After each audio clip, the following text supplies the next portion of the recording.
Shalom, mis amados hermanos. Es una bendición volvernos a conectar una vez más en esta enseñanza del día de hoy. Estamos compartiendo lo que es el libro de Marcos, capítulo 14. Tuvimos un pequeño contratiempo acá con el sonido, pero no vamos a dejar de transmitir. Así que vamos a hacer una oración y después de la oración vamos a continuar, ¿verdad?, con la tercera parte del capítulo 14 del libro de Marcos. Ahí es donde nos hemos detenido, así que les invito a hacer una oración. Baruch atah Adonai Eloheinu melech haolam, bendito eres tú, Adonai Elohim nuestro, Rey del universo. Gracias, Abba, le damos en esta hora por darnos vida y vida en abundancia. Gracias por su palabra. Queremos que usted sea el maestro a través de nuestro amado Mesías y podamos conocer más de su palabra. Muchas gracias, Abba. Elevamos nuestra oración en el nombre precioso de Yeshua, nuestro amado Mesías, y decimos amén y amén.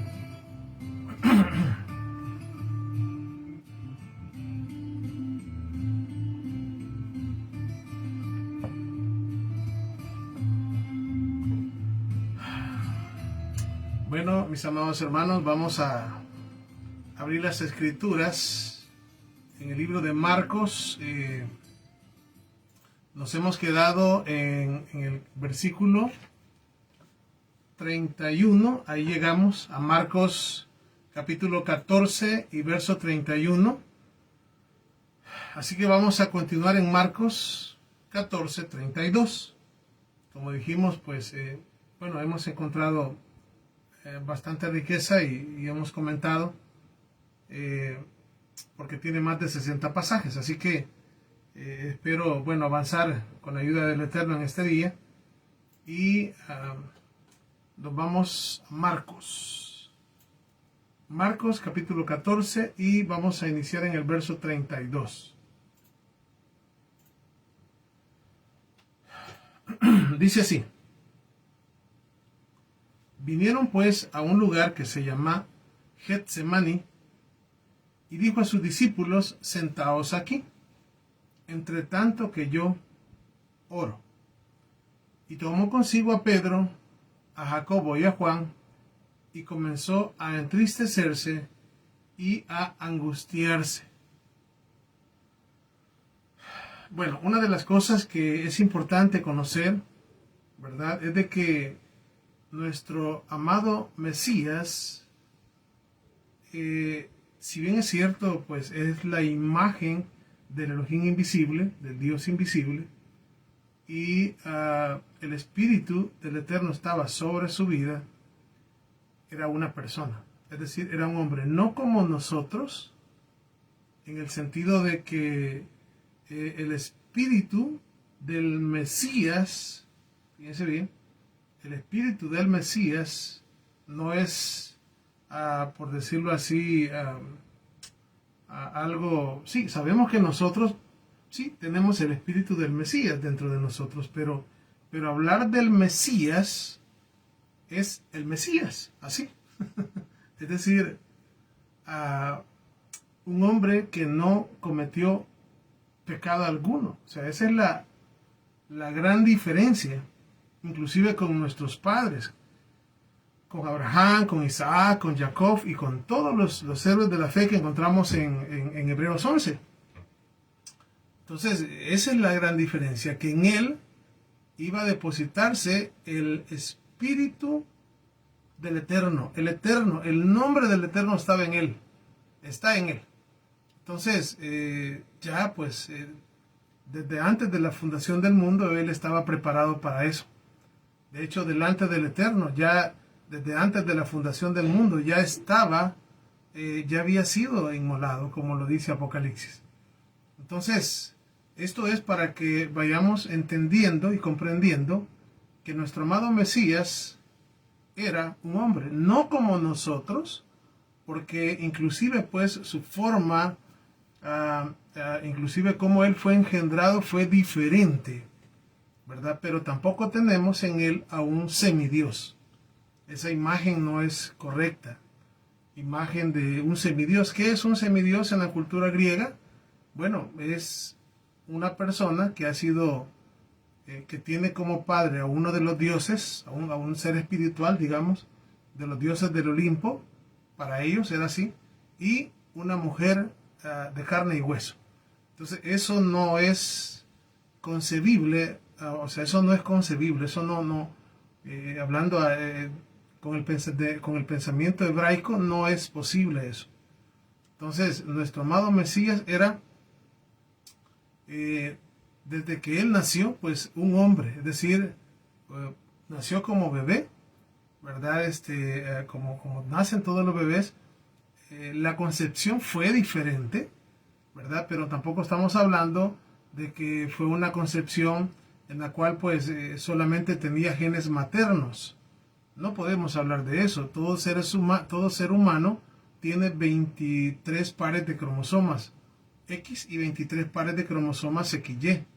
Es decir, no podemos estar hablando de solamente cromosomas de la madre, porque entonces, es decir, nuestro amado Mesías no sería como uno de nosotros. Digo en el sentido de su ser, ¿no? Porque todo esto durante siglos, de hecho, esto fue una discusión que salieron un montón de grupos, siglo II, siglo III, un montón de gente. Si uno investiga, hay un montón de grupos, unos creían una cosa, otros creían otro, hay unos que se llamaban docetistas, otros, ¿cómo se llama?, que creían de que él no fue real en sí, ¿verdad? Sino que era como así creían, ¿no? Que no era real. Otros decían, no, es que él era Dios. Otros decían, no, él no era Dios, era un hombre común y corriente. Pero realmente ninguna de esas dos posiciones llena realmente el misterio del Mesías, que todavía es un misterio, porque es el misterio más grande que hay en las Escrituras, el misterio del Mesías. Entonces, lo que podemos hablar acerca de nuestro Mesías es de que justamente era, es decir, tenía que ser del linaje de David, tenía que ser del linaje de Abraham. Por eso es que en el libro de Génesis capítulo 1 encontramos una genealogía. Y no tiene sentido que haya una genealogía donde se quiera demostrar que el Mesías viene de David, que viene de Abraham, cuando al final Joseph, el esposo de Miriam, no tienen nada que ver. O sea, o sea, ¿para qué demostrar una genealogía si al final a la persona que queremos llegar al final, que viene de quien queremos, o sea, de quien la Escritura dice que tiene que venir, y al final no hacemos de lado? Entonces no tiene sentido hablar de una genealogía. Entonces, ¿qué es lo que nosotros vemos en el Mesías? Pues que pasó algo totalmente sobrenatural, algo totalmente diferente, algo, es decir, yo creo que todos nosotros sabemos que cómo se engendra un bebé, ¿verdad? Cómo es la concepción, cómo se concibe un bebé. Y pues esa parte es la parte que no pasó. ¿Para qué? Para que se cumpliera la Escritura. ¿De qué? Que el Mesías debía de nacer de una mujer virgen, es decir, de una mujer que no había sido tocada por un varón. Y de hecho, pues cuando hablamos de Miriam, ella pues sí estuvo embarazada, pero sin tener que ver con Yosef. Y entonces, ¿cómo entonces sacamos la cosa? No, lo que pasa es que tuvo que pasar algo sobrenatural. Es decir, cuando hablamos de algo sobrenatural, es que el pecado se traspasa de padres a hijos a través a través del momento en que hay contacto entre el hombre y la mujer y se concibe, y que, es decir, en ese momento, pues allí es donde vamos a decir, inclusive hablar del pecado, ¿verdad? Hablar del pecado es como se va trasladando de padres a hijos. Sin embargo, bueno, de hecho, David, por ejemplo, decía, hablando del momento de la concepción, en pecado me concibió mi madre, ¿verdad? De hecho, pues también son cosas que ¿cómo decir? Que que lamentablemente, pues, por no tener, digamos, un contexto correcto y una mentalidad enfocada a las escrituras hebraicas, pues se ha dicho de todo, de que el Mesías es Dios, de que el Mesías es, bueno, eso es lo que más se cree hoy en día, ¿verdad? De que Él es Dios, de que Él es Dios. Ahora, no es lo mismo decir que Él es Dios a que Él es Elohim, aunque la gente hoy en día diga que crea que es lo mismo. La palabra Elohim no solo quiere decir Dios, hablando del Elohim supremo, no, se puede traducir como el poderoso, se puede traducir como juez, aún como un mensajero, como un ángel. O sea, entonces no hay problema en decir Yeshua es Elohim, todo y cuanto sepamos que la palabra Elohim no significa solamente la palabra, es decir, para hablar de Dios, el Elohim de la Biblia, del Elohim de Bereshit 1.1. Entonces, lo que tuvo que haber pasado en aquella oportunidad es que el espermatozoide de Yosef, el mismo Malach, tuvo que haberlo tomado y colocado dentro de Miriam para que la profecía se cumpliese y pues ella no tuviese que tener contacto, ¿verdad?, con Yosef, y todo eso también el mismo ángel se lo revela a Yosef para que él no la abandone. Entonces, en todo eso, fíjense bien, porque realmente hablar del Mesías es lo más grande y de verdad nos quedamos cortos nosotros al hablar de la grandeza de Yeshua, ¿verdad? Pero, es decir, cuando el Mesías nace, no es que nace el niño Dios, ¿verdad? Porque de otra cosa, ¿verdad? Que nace el niño Dios, y hay quienes que hasta tienen de ídolo el niño Dios, que le piden al niño Dios. No, nada que ver con eso. Nuestro amado Mesías nació, ¿verdad?, como un niño normal. Dice la palabra del Eterno que él crecía en sabiduría y en estatura, o en estatura y en sabiduría. No es que ya creció con toda la sabiduría y que no, iba creciendo en sabiduría y en estatura. La misma palabra nos enseña también que a través del sufrimiento que él tuvo, y eso lo dice la palabra, si no me equivoco, creo que Efesios, donde dice que por medio de lo que él padeció, aprendió obediencia.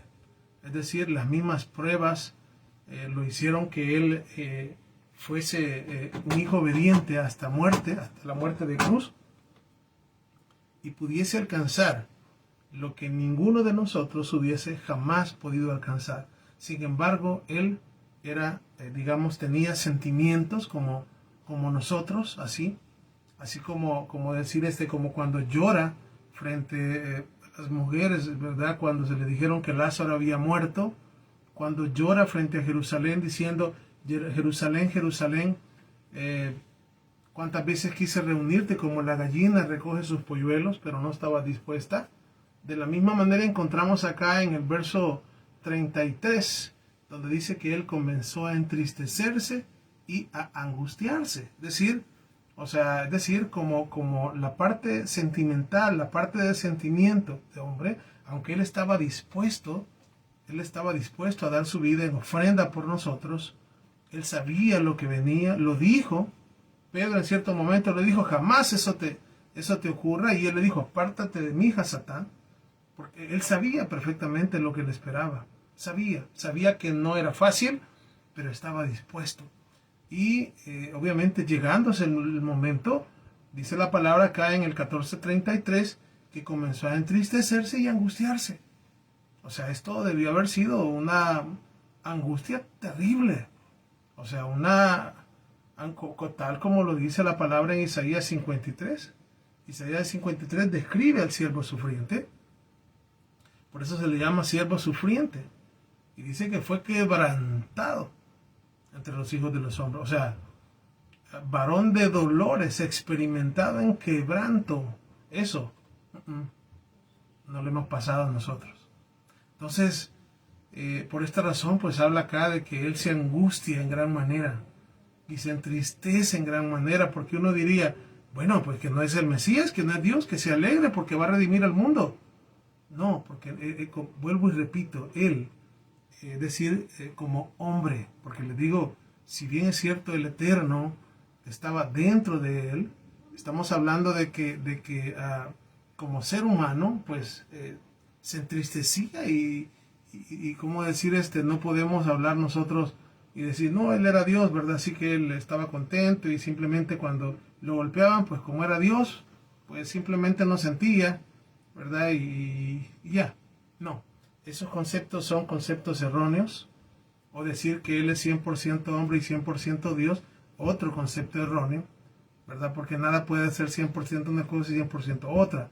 Si algo es 100% una cosa, ya no existe lugar para otra cosa. Si este vaso tiene agua y está 100% lleno, yo no puedo decir 100% agua y 100% aire. O sea, es ilógico. Sin embargo, son palabras que se han trasladado de generación en generación y pues hoy ni siquiera se piensan, solo se creen, punto. Y hay que creerlas porque eso es fe. Te créalas y no cuestiones. Entonces, realmente no es así. Entonces, dice el verso 35 que yéndose un poco adelante, dice, se postró en tierra y oró que si fuese posible, pasara de él aquella hora. Fíjense bien, estamos hablando de la humanidad de Jesús. O sea, porque como hombre, ¿sí? Un hombre. O sea, él era un hombre completo. Lo único que dentro de él estaba el Espíritu del Eterno, los 7 Espíritus del Eterno, el Mesías prometido, es decir, algo que solamente él podía hacer, y el Eterno pues obviamente lo estaba ya desde un principio, él estaba capacitado para eso. Una vez una persona, de hecho un líder muy conocido a nivel casi que mundial me dijo que él era Dios porque ningún hombre hubiese podido llevar a cabo lo que él hizo. Ahora, solo Dios. Ahora, el punto es el siguiente. Cuando hablamos de que si solo el Eterno, pues el Eterno, para él no hay nada imposible. Por eso es que las Escrituras nos hablan del Mesías. Nos hablan del Mesías. Y cuando hablo del Mesías, es que toda la Torá, los profetas, los escritos, todo nos habla acerca de él. De que él estaba predestinado para venir y hacer lo que él hizo. Por eso dice, a lo suyo vino. Es decir, el plan de redención que estaba trazado desde antes, era algo que el Mesías estaba capacitado y el Eterno obviamente pues lo había capacitado con su espíritu para poder hacerlo y para poder al final triunfar sobre vamos a decir sobre la muerte, triunfar sobre la serpiente, ¿verdad? Aquella serpiente antigua que la palabra misma ya en Génesis 3:15 dice que la mujer le pondría el pie a la serpiente. La mujer es Israel, ¿verdad? Y justamente cuando el Mesías comienza a padecer, ¿verdad? Y no se echa para atrás, ¿verdad? En ningún momento, porque acá estamos viendo cómo esa parte, ¿verdad? Donde él estaba orando y diciendo si fuese posible pasase de él aquella hora. Es decir, por la misma angustia que él estaba pasando, pero en ningún momento él estaba, ¿cómo decir?, cambiando o decir o queriendo cambiar a otra. No, de hecho, él siempre se sujetó a su padre, siempre le pidió a su padre, ¿verdad? Y eso es lo que estamos haciendo acá. Él estaba fortaleciéndose. En el verso 36 dice, y decía, Padre, Abba, Padre, todas las cosas son posibles para ti. Aparta de mí esta copa. Pero oigan lo que dice acá. Mas no sea lo que yo quiero, sino lo que tú. En otras palabras, la angustia que tenía nuestro amado, y esto tiene que hacernos reflexionar a nosotros, ¿verdad? Porque no es que el sufrimiento del Mesías no fue poco. El peso del pecado de todo Israel y de toda la humanidad estaba cayendo sobre un solo hombre. Imagínense eso, qué tremendo. El peso, con solo el peso de mi pecado que caiga sobre mí, o sea, con solo lo que yo he hecho. Y ahora el peso de toda la transgresión a la Torá, de todo Israel. Y cuando digo de todo Israel y de todas las naciones, estoy hablando desde Adán hasta el último hombre que nazca, que haya de ser redimido por la sangre preciosa del Cordero. No es fácil. Entonces la palabra nos hace hincapié a esto para que nadie vaya a pensar y decir, ah, no, si como él era Dios, ¿verdad? Pues para él era fácil realmente, ¿verdad? Pues simplemente lo que él, como Dios, pues todo era posible y si él quería, pues se auto, vamos a decir, se autoanestesiaba, ¿no? Para no sentir nada y pues ya, no. Fue un sufrimiento terrible. Por eso dice la palabra que él llevó una muerte de cruz. Y de hecho, no solamente su padecimiento comenzó en el momento de la cruz, sino mucho antes. ¿Por qué? Porque es el hecho de saber con solamente que a una persona, tal vez no todos, pero que a alguien le digan, mire, en tal fecha va a morir. Yo creo que solamente el hecho de saber cuándo se va a morir, yo creo que quizás de la angustia, más de alguno hasta se puede morir antes. De verdad, de un infarto. De verdad. Solamente de pensar de que tal fecha va a morir. Solamente así. Entonces, la parte psicológica, la presión que nuestro amado Mesías vivió la última semana cuando él estaba cerca de lo que iba a pasar, tuvo que haber sido momentos muy muy agobiantes, muy angustiantes, que nosotros no soportaríamos. Así, no soportaríamos. Por eso dice la palabra que angustiado y abatido no abrió su boca. Entonces, y como cordero fue llevado al matadero. Entonces las escrituras acá nos dan esto, o sea, nos están relatando esta parte para que haya una reflexión en nosotros y para que pensemos por un momento lo que Él está pasando, porque lo que Él está pasando en realidad usted y yo teníamos que haberlo pasado así, pero prácticamente Él lo hizo por nosotros y ese es el agradecimiento que tenemos que tener al Eterno, porque dice la palabra, porque de tal manera amó el Eterno al cosmos, a las naciones, el Eterno, que dio a su Hijo, uno, dos, y agradecer al Mesías. ¿Por qué? Por poner su vida por nosotros. Como Él lo dijo, mi vida nadie me la quita, sino que yo la pongo en ofrenda, en expiación por ustedes. Y nos llamó cuando dijo que Él era nuestro amigo. ¿Quién es amigo? Amigo es aquel que da la vida por sus amigos. Él es nuestro amigo. ¿Por qué? La palabra amigo viene de amar. Él nos amó. Nos amó. Así. Ni siquiera habíamos nacido y ya nos amaba. ¿Verdad? El Eterno, primero, después su Hijo, nos amó. Y tal grande fue su amor que murió de esa forma. Porque no solamente fue una muerte de que un accidente, ¡pum! Y ya. No. Fueron horas y horas y horas de martirio, de sacrificio. Entonces, esto es para pensar un poquito, ¿verdad? ¿Por qué? Porque muchas veces nosotros no valoramos ese sacrificio. ¿Y cómo podemos nosotros no valorar? No siendo obedientes, no buscándole con todo el corazón. Nos debemos hacia Él porque Él nos compró con su sangre preciosa. Vea, voy a seguir más adelante. Dice, verso 37, vino luego y los halló durmiendo y dijo a Pedro, Simón, ¿duermes? ¿No has podido velar una hora? Velad y orad para que no entréis en tentación. El espíritu a la verdad está dispuesto, pero la carne es débil.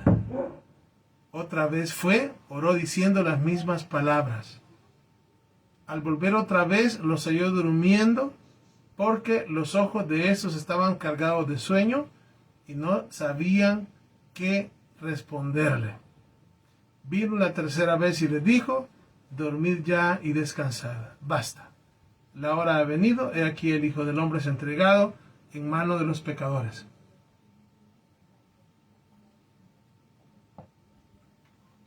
Levantaos, vamos, he aquí se acerca el que me entrega. Él sabía que la hora había llegado. Había llegado el momento. Verso 43. Estamos en Marcos, capítulo 14 y el verso 43. Dice así. Luego hablando él aún, vino Judas, que era uno de los 12, y con él mucha gente con espadas y palos, de parte de los principales sacerdotes y de los escribas y de los ancianos. Vean, esto lo venimos hablando en este libro de Marcos, porque ahí es donde se menciona quiénes son los suyos. Lo vuelvo diciendo, repitiendo, porque es uno de los pasajes que no se entiende y los suyos no le recibieron. Estos son los suyos, principales sacerdotes, escribas y ancianos. Y el que le entregaba les había dado señal diciendo, al que yo besare, ese es. Prendedle y llevadle con seguridad. Y cuando vino, se acercó a él y le dijo, Rabí, Rabí, maestro, maestro, y le besó. Qué terrible, ¿verdad? Digo qué terrible en el sentido de cómo se llenó de hipocresía. Cómo entregarle con un beso. Esto se ha vuelto, es decir, es algo muy conocido hoy en día, ¿verdad? Usualmente se dice, cuando una persona está actuando hipócritamente, dice, ese es el beso de Judas. Se ha tomado así porque realmente este beso que él le dio a su maestro no era un beso genuino, no era un beso de verdad. Yeshua lo sabía. Por eso es que en otro evangelio el Mesías le dice, con un beso entregas al Hijo del Hombre, a tu maestro. ¿Verdad? Tuvo que haberle, bueno, pienso yo, o no sé, o tal vez después. Yo creo que después le remordía la conciencia, ¿no? Cuando él hizo lo que hizo. Entonces ellos echaron mano y le prendieron. Pero uno de los que estaba ahí, sacando la espada, aunque aquí no dice, pero en nosotros el Evangelio dice quién es. Sabemos que se trata de Pedro, ¿verdad? Dice, sacando la espada, hirió al siervo del sumo sacerdote, cortándole la oreja. Aquí tampoco dice el nombre. En otro evangelio dice que se llamaba Malco. Y respondiendo Yeshua les dijo, ¿Cómo contra un ladrón habéis salido con espadas y con palos para prenderme? Cada día estaba con vosotros enseñando en el templo y no me prendiste, pero es así, para que se cumpla la escritura. Entonces todos los discípulos, dejándole, huyeron. De hecho, la palabra dice que heriréis al pastor y las ovejas serán dispersas, ¿verdad? Eso está en otro evangelio también. Entonces, también era necesario que esto pasara. Y dice acá en el verso 49, cada día estaba con vosotros enseñando en el templo y no me prendisteis, pero es así para que se cumplan las escrituras. Entonces todos los discípulos, dejándole, huyeron.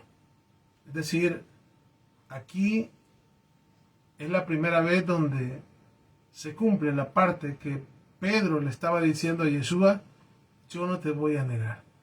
Y dice que todos los discípulos dijeron lo mismo. Pero ya al momento de la verdad, salieron huyendo.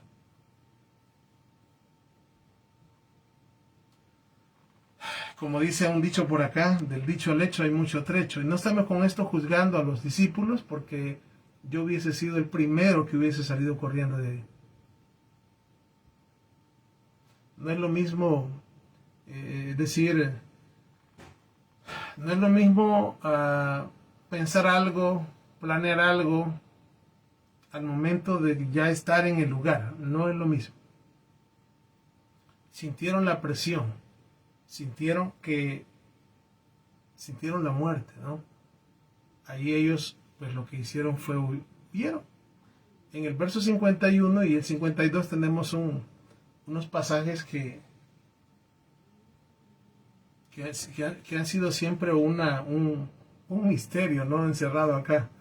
¿Por qué? Porque dice así, pero cierto joven, fíjense bien, dice cubierto el cuerpo con una sábana. O sea, no dice quién era el joven, solo dice que había un joven que cubierto, dice, el cuerpo con una sábana, dice, le seguía, bueno, dice, le seguía, cubierto el cuerpo con una sábana. Y le prendieron, fíjense bien, y le prendieron. Mas él, dejando la sábana, huyó desnudo. Y uno se pregunta, ¿y esto qué? ¿Quién era? O sea, decir, ¿quién era este joven? Porque la escritura no le da, la escritura no le da nombre. La escritura no dice acá quién era, solo dice que un joven le seguía, cubierto el cuerpo con una sábana. Dice que solo iba con una sábana. Y le prendieron. Mas él, dejando la sábana, huyó desnudo. Y uno se pone a pensar, los discípulos lo dejaron. Se fueron. Pero este joven, que no sabemos quién es, pues la escritura no nos dice, solamente nos cuenta de que este joven lo seguía. Y uno se pone a pensar, bueno, para comenzar, ¿por qué no se fue con los discípulos? ¿Por qué no huyó?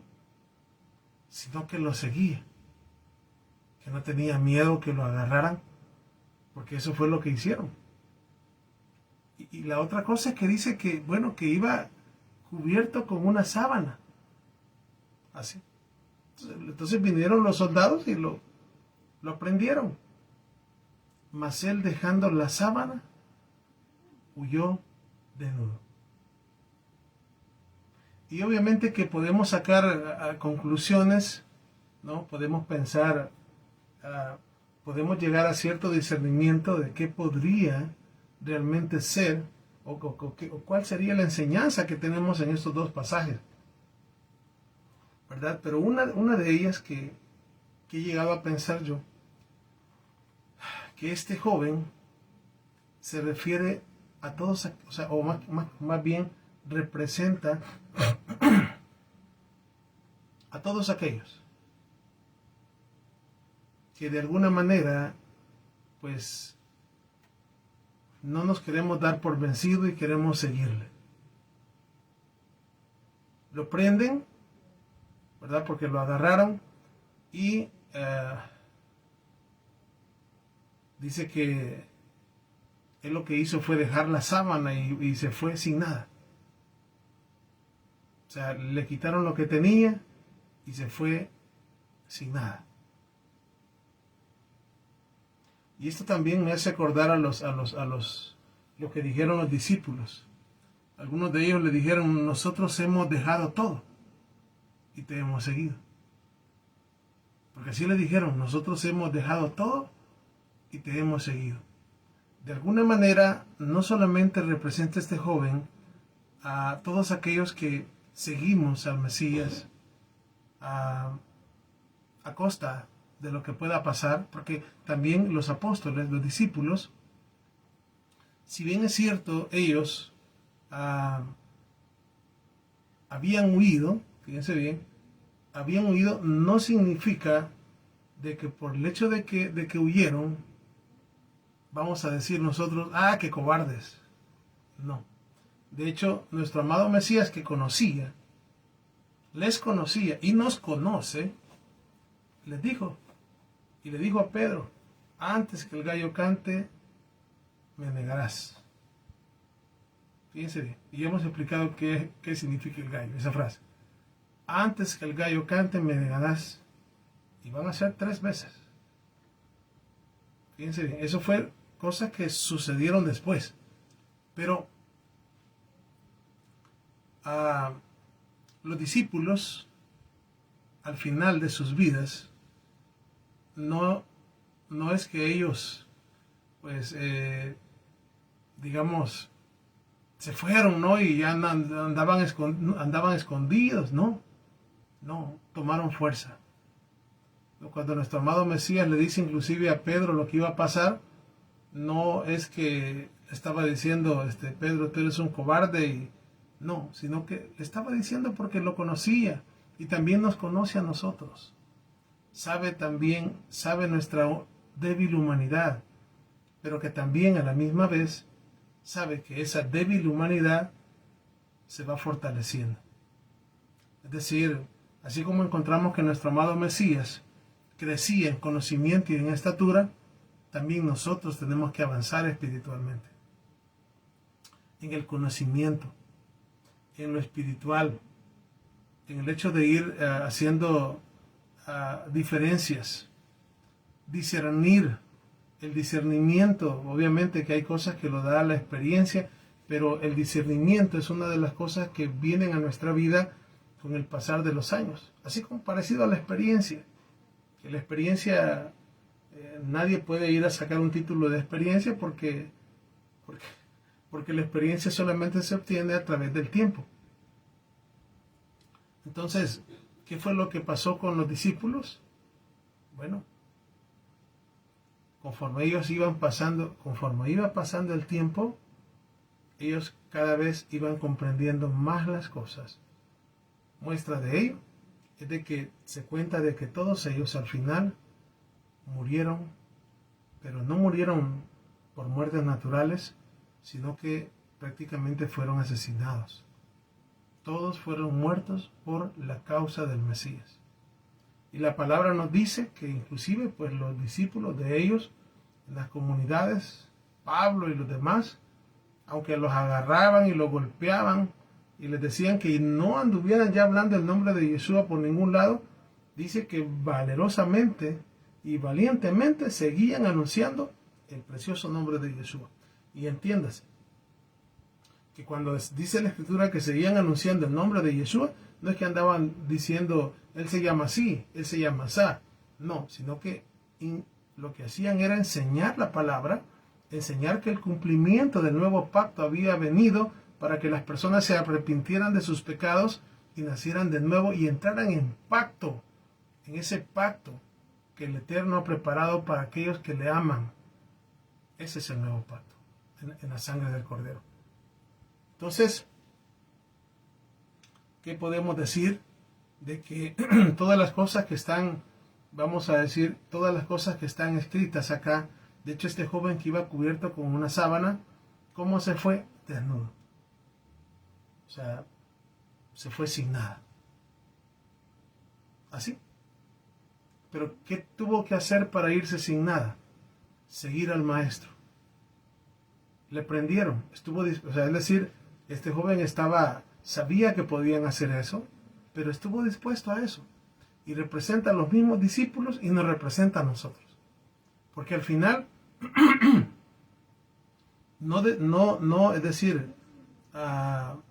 no tomó su camino por otro lado, sino que decidió seguir al Mesías. En esas circunstancias, y al final, pues, sabía que lo podían prender y lo prendieron. ¿Y cómo se fue? Desnudo. Desnudo. Cuando nosotros venimos y nacemos en este mundo, ¿cómo venimos? Desnudos. ¿Y qué es lo que dijo Job en su libro? Desnudo salí del vientre de mi madre y desnudo me voy a ir, porque nada podremos sacar de este mundo. Entonces, les digo, hasta en estos pasajes que uno se queda así como pensando, hay sabiduría del Eterno para nuestras vidas. Nada podremos sacar, pero lo que podemos hacer es seguir al Mesías, y si lo perdemos todo, Baruch Hashem, pero que no perdamos la salvación de nuestra alma, aunque nos quedemos como este joven, desnudo. Dice el verso 53, Trajeron pues a Yeshua, al sumo sacerdote, y le reunieron todos los principales sacerdotes y los ancianos y los escribas.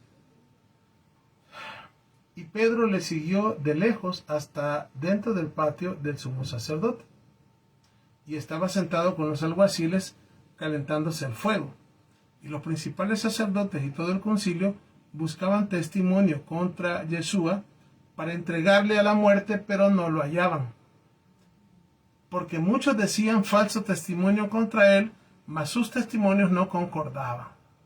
De hecho, el juicio que le estaban haciendo no era un juicio correcto porque fue de noche. Los juicios jamás se hacían de noche.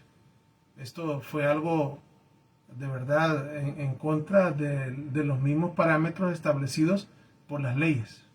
Así lo hicieron y lo hicieron mal. Un juicio no se podía hacer de noche. Y no se hallaba cómo hallar, personas, ¿verdad?, para que fueran a testificar porque era mentira lo que iban a decir.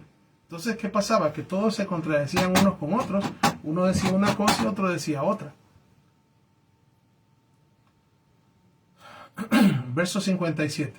Entonces, levantándose unos, dieron falso testimonio contra él, diciendo: nosotros le hemos oído decir, derribaré este templo hecho a mano, y en 3 días edificaré otro hecho sin mano. Pero ni aún así concordaban el testimonio. No les digo, o sea, no hallaban la manera de cómo presentar contra él falsos testimonios. Entonces el sumo sacerdote, levantándose en medio, preguntó a Yeshua diciendo: ¿no respondes nada? ¿Qué testifican estos contra ti? Mas él callaba y no respondía. Esto es para que se cumpliese la escritura en Isaías 53, como cordero fue llevado al matadero y no abrió su boca. Cayó. Dicen de que el silencio es el grito más grande. Apréndase esto. El silencio es el grito más grande. Y sí que podemos aprenderlo acá, porque a pesar de que el Mesías cayó, esto hoy lo sabe todo el mundo. Todos sabemos eso. ¿Quién no conoce esta parte de la escritura? Y nada respondía. Verso 61. El sumo sacerdote le volvió a preguntar y le dijo: ¿eres el Mesías, el hijo del bendito? Le hace la pregunta, en este caso, el sacerdote. Y dice acá nuestro amado Mesías, y Yeshua le dijo: yo soy. Y veréis al Hijo del Hombre sentado a la diestra del poder de Elohim, de Dios, y viniendo en las nubes del cielo. Vean qué verdad le estaba diciendo. Pero sucede de que cuando nuestro corazón no está no está preparado para oír la verdad, la va a rechazar. La va a rechazar. Por eso es que tenemos que pedir al Eterno y decirle: dame un corazón, deme un corazón de carne, un corazón sensible a su palabra. Deme hambre y sed de justicia para poder ser saciado y se cumpla la bienaventuranza de nuestro amado Mesías. No estaba preparado. Su corazón no estaba preparado para oír esta verdad. Porque Él le dijo: yo soy, le dijo. Y es verdad. Y veréis al Hijo del Hombre sentado a la diestra del poder de Dios, de Elohim, y es verdad. Y viniendo en las nubes del cielo. Estaba diciendo: yo voy a regresar. Lo que dice el profeta Daniel. Pero el sumo sacerdote, entonces el Cohen Hagadol, sumo sacerdote, rasgando su vestidura, dijo: ¿qué más necesidad tenemos de testigos? Fíjense bien, y eso estaba prohibido que el sumo sacerdote lo hiciera. El sumo sacerdote no podía rasgar sus vestiduras. La Torá lo dice. No podía rasgar sus vestiduras. En el momento que se rasgaba las vestiduras, el sumo sacerdote se descalificaba como sumo sacerdote. Pero acordémonos de algo acá. Tenemos aquí al Mesías que va a pasar ahora a tomar ese lugar. Ese lugar. ¿Por qué? Porque cuando nuestro Mesías viene como profeta. Estamos hablando del Mashiach, del ungido, del prometido por la Torá y los profetas. Pero luego, después de que el Mesías viene como profeta, comienza su tiempo aquí, a partir de acá, como sumo sacerdote. Él se descalifica como sumo sacerdote, pero el Mesías toma, fíjense bien, ahora vamos a decir ese título, porque con ese título ascendió a los cielos. Hasta el día de hoy, Él es Cohen Hagadol. Vendrá el momento en que Él dejará ese, vamos a decir, ese puesto, esa función ahí arriba, en el templo que está ahí arriba, y vendrá como rey, ya como rey, como el rey de Israel, ¿verdad? Pero esas son las tres funciones del Mesías que siempre las hemos comparado a los tres elementos que habían dentro del Arón Kodesh, dentro del arca sagrada. El maná al Mesías como profeta, la vara de Aarón al Mesías como sumo sacerdote, y las tablas de la Torá al Mesías como rey. Entonces, justamente acá en el 63 dijo el sumo sacerdote: ¿qué más necesidad tenemos de tener testigos? ¿Verdad? Habéis oído la blasfemia, digo y vuelvo y repito, su corazón no estaba dispuesto para oír la verdad, y si un corazón no está dispuesto para oír la verdad, va a tener oídos pero no va a escuchar. Y es por eso que tenemos que pedir al Eterno que nos ayude y nos dé corazones sensibles, corazones sedientos, corazones dispuestos para poder escuchar su verdad, porque podemos escuchar la verdad, pero si no estamos preparados, si no tenemos la sed suficiente, no la vamos a entender. No la vamos a entender, y es más, la vamos a rechazar, como estaba pasando acá con este sumo sacerdote, ¿verdad? Que en lugar de decir que, pero no, tenía los ojos cegados. Cuando alguien tiene obstinación, dice la palabra, da al necio, no des al necio no, porque te va a odiar. Pero cuando dice da al sabio, sí, porque te va a amar. Da al sabio y será más sabio. Corrige al sabio y te amará. Corrige al necio, será tu enemigo, te odiará. Verso 64 dice: ¿habéis oído la blasfemia? ¿Qué os parece? Y todos ellos le condenaron, declarándole ser digno de muerte.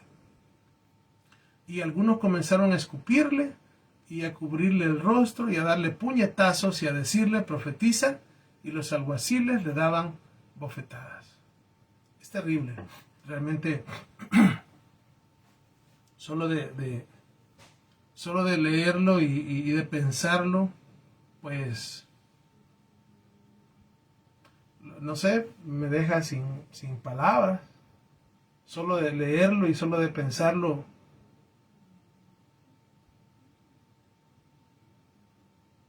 me hace reflexionar. Qué bueno que nos hiciera reflexionar para que nuestra vida mejorara. De ver a nuestro rey, de ver pues sí, al Mesías, que no había hecho nada, y que esos puñetazos, y esos golpes, y esas escupidas, eran para nosotros. Así, eran para nosotros. Pero Él tomó nuestro lugar. Y los alguaciles le daban bofetadas.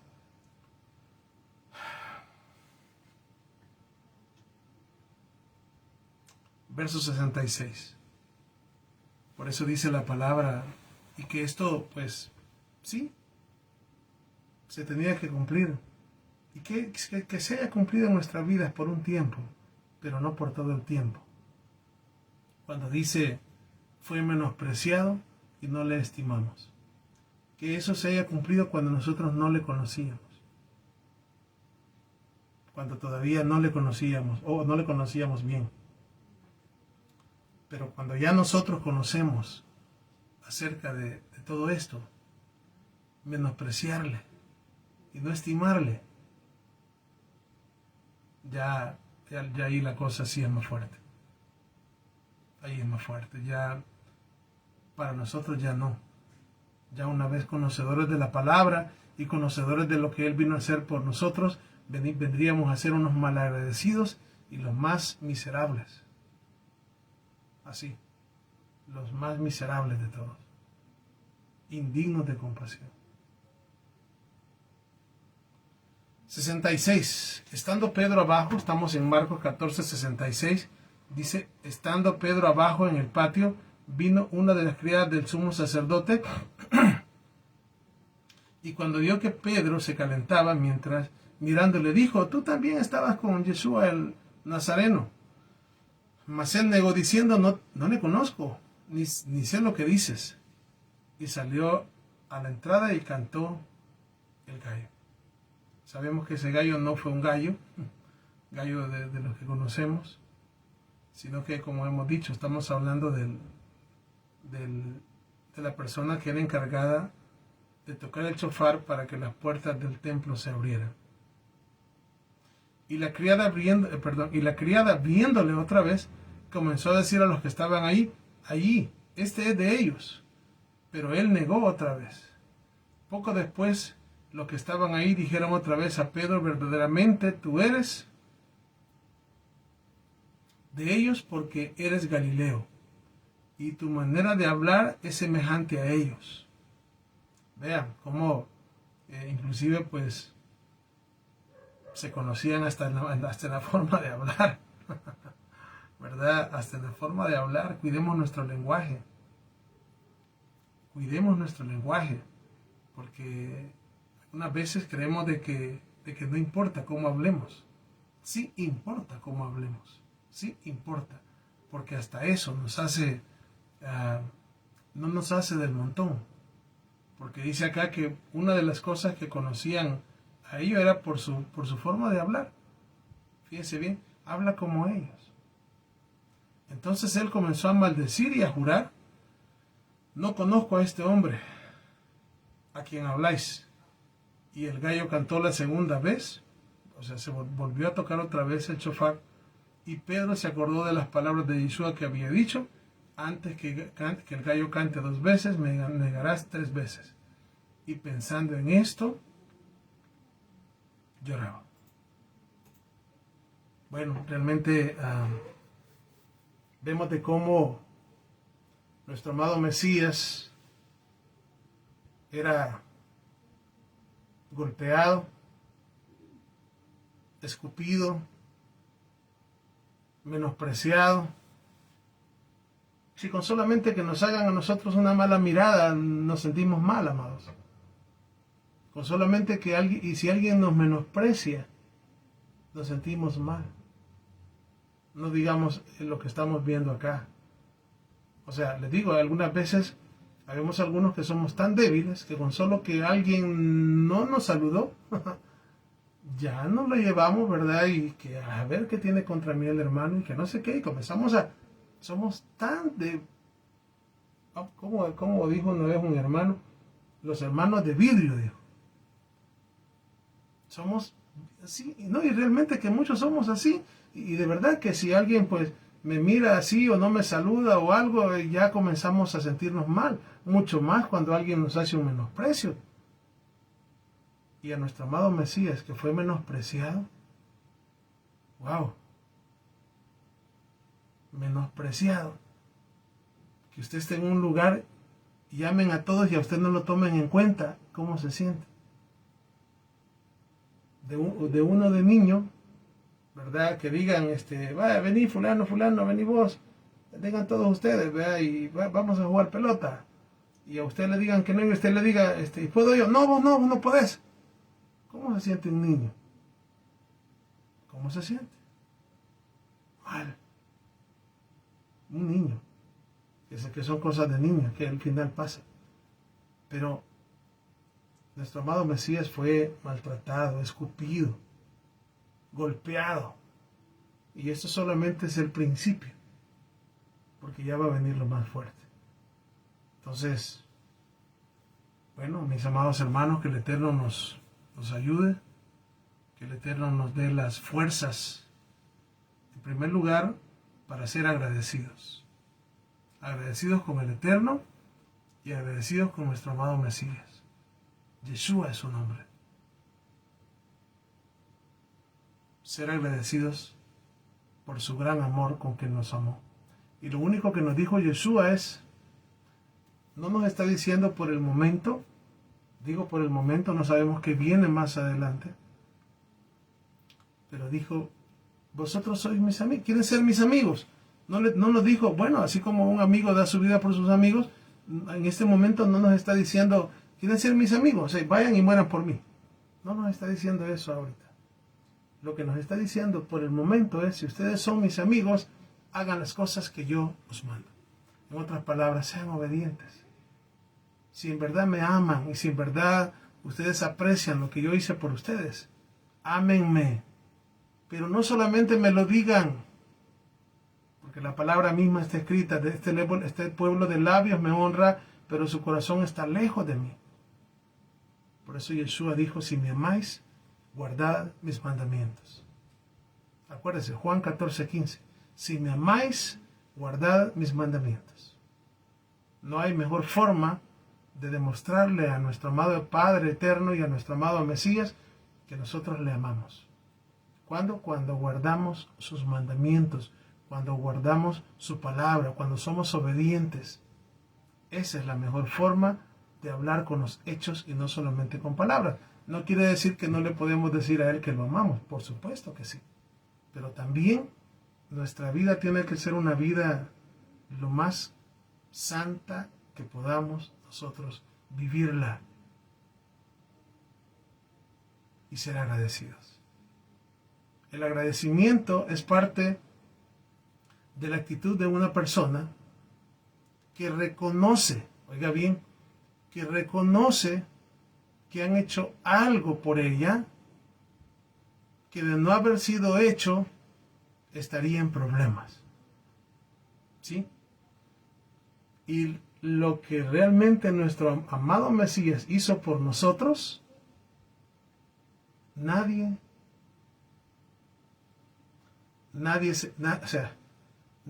cuando digo nadie en esta tierra, nadie lo hubiera hecho. La misma escritura dice que quizás, ¿verdad?, hubiese tal vez alguno que pudiese dar la vida por un justo. Pero por los malos. Oiga bien, pero por los malos. Y esos fuimos nosotros. Y todavía somos.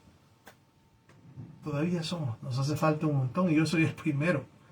Pero que el Eterno tenga misericordia de nosotros, ¿verdad? Y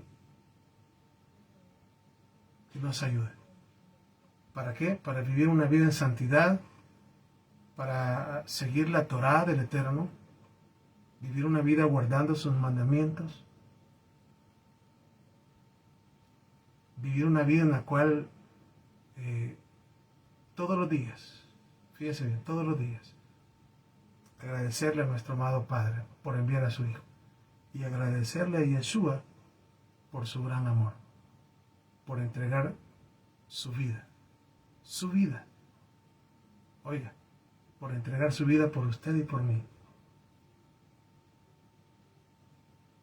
Eso a mí me deja sin palabras.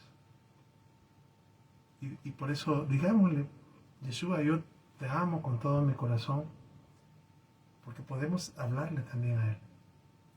Y que nuestra vida sea también un reflejo de lo que decimos. Porque si le decimos al Eterno que lo amamos, o le decimos a Yeshua que lo amamos, pues, claro, o sea, no se puede jugar con Él. Él sabe perfectamente lo que hay en nuestros corazones, si es verdad o si no es verdad. Así que, mis amados hermanos, llegamos al final de este capítulo 14. Quedamos a dos capítulos, que si el Eterno nos presta la vida el día de mañana vamos a estar estudiando el capítulo 15 y luego pues pensaría yo que si Él nos da la vida la próxima semana estaríamos terminando el libro de Marcos, quedándonos solamente 4 libros del Nuevo Testamento por estudiar verso por verso. Así que es una alegría. Luego les estoy diciendo que el libro vamos a continuar. Tenemos pendientes Mateo, Lucas, Juan y Apocalipsis. Así que bueno, que Él sea el que nos dirija, que Él sea el que nos siga enseñando. Amados, vamos a hacer una oración, ¿verdad? Y como siempre, pues mi agradecimiento por acompañarme y apartar este tiempo especial. No para oírme a mí, no quiero que me oigan a mí, a Noah, el hombre, no, sino que escuchemos la voz del Eterno, porque yo mismo anhelo oír la voz del Eterno, yo mismo la oigo. Como la Escritura dice, tú que predicas, predícate a ti mismo. Que Hashem nos ayude. Oremos, mis amados. Baruch atah Adonai Eloheinu melech haolam, bendito eres tú, Adonai Elohim, nuestro Rey del universo, Elohim de Abraham, Elohim de Isaac y Elohim de Jacob. Gracias, Abba, le damos en esta hora por darnos la vida y permitirnos estudiar su bella palabra. Gracias por enviar a su Hijo a darnos su vida y a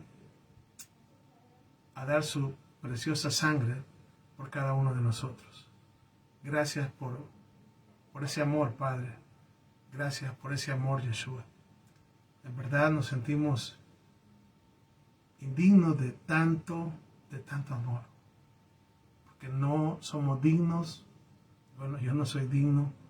No merezco, de verdad no soy nada. Soy simplemente polvo y nada más. Polvo y ceniza. Pero gracias a su amor, gracias a su misericordia que nos ha alcanzado, le pedimos que siga obrando en nuestras vidas para que sigamos limpiándonos y bueno, anhelamos ser parte de ese remanente que usted tiene en este tiempo. Y anhelamos también pues que nos ocupe como instrumentos de justicia para seguir llevando esta palabra y más almas puedan venir al conocimiento de la verdad, de ese verdadero evangelio. Gracias, Abba. Muchas gracias. Gracias por todo. Gracias, Yeshua. Por todo el amor, por todo lo que has hecho con este inútil y con cada uno de mis hermanos. Bendecimos su nombre, Padre, desde ahora y para siempre. Como dice la palabra, grande es el Eterno y digno de ser en gran manera alabado. Y así es. En el nombre de Yeshua, elevamos nuestra oración hacia el cielo y que llegue como el besamín, como el ketoret, como el incienso delante de usted y nuestras súplicas sean oídas a pesar de no merecer nada. Por eso es que una de las cosas que pedimos, aparte de agradecerle, es que nos perdone por nuestras faltas e iniquidades y que nos ayude a que cada día podamos limpiarnos más. Bendito sea su nombre, Abba. En el nombre de Yeshua elevamos nuestra oración y todos juntos decimos amén y amén. Mis amados hermanos, llegamos a la parte final, así que pues resta, como les decía, el día de mañana pues conectarnos con la ayuda del Eterno nuevamente, ¿verdad? Y continuar, ¿verdad? Con este maravilloso libro hasta el final. Así que pues invitados para mañana a las 5 de la tarde hora del Salvador, ¿verdad? Para volver a conectarnos y seguir estudiando su bendita palabra. Que el Eterno les bendiga, que el Eterno les guarde y como como siempre, Shalom Ubrajot, paz y bendiciones.